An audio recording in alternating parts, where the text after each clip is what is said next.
Okay, let's look at this problem. It says in a TV set, an electron beam moves with a horizontal velocity, and it gives us the velocity of 3.9 times 10 to the 7th meters per second across a cathode ray tube and strikes a screen 45 centimeters away.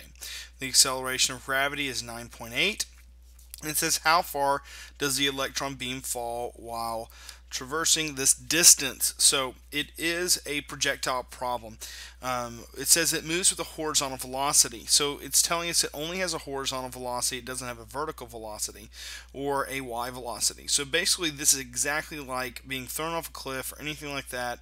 That same type of problem. So we have our x and we have our y. Now remember the things that we have always in the y, we have acceleration equals 9.8 meters per second squared, and we also know since it does not have a vertical velocity, it has initial velocity in the y direction of 0 meters per second. Okay, now let's see what we have in the x-axis. So we have a velocity in the x-axis of 3.9 times 10 to the 7th, and that would be meters per second. And we also have a distance. Okay, our distance that we have is 45 centimeters. Now remember, standard unit for distance is in meters. So this, we divide 45 by 100 and we get 0.45 meters. Okay, now what we have to do is we're trying to find how far. So we're trying to find how far does the electron beam fall. So when you fall in the y direction. So we're searching for our distance in the y direction. Okay. Now, if we're looking at it, and we're looking at this equation, what you're always usually going to do is you're probably going to solve for time in either the x or the y. If you look at it, the only other variable that we have in the x direction is time. Now, the one thing about time is the same in the x or in the y. So if you solve for time in the x, it's the same value in the y direction. The time doesn't change no matter what axis we're dealing with.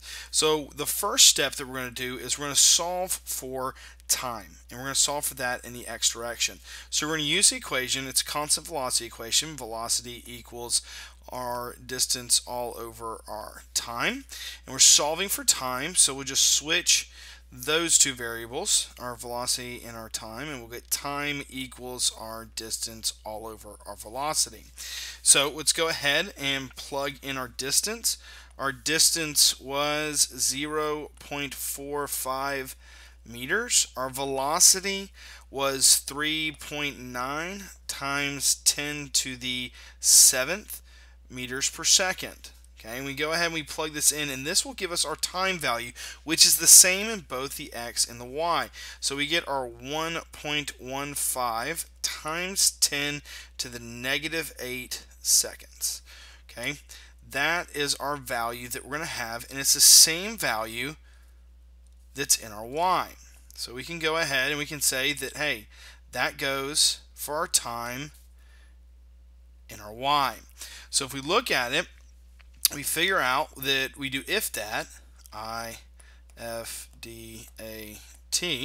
and we have our initial velocity, we have an acceleration, we're searching for distance, and now we have a time. So we're going to use the equation that does not have final velocity, which we know that that equation equals distance equals initial velocity times time plus 1/2 a/t squared. Okay, that's the equation that we're going to use, and all we're going to do is we're going to plug in all the values that we have and solve for d. So we know that our initial velocity, that guy is going to be 0, so that whole variable up there kind of goes away.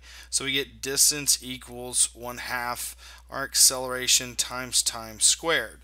So distance equals 1/2 9.8 meters per second squared.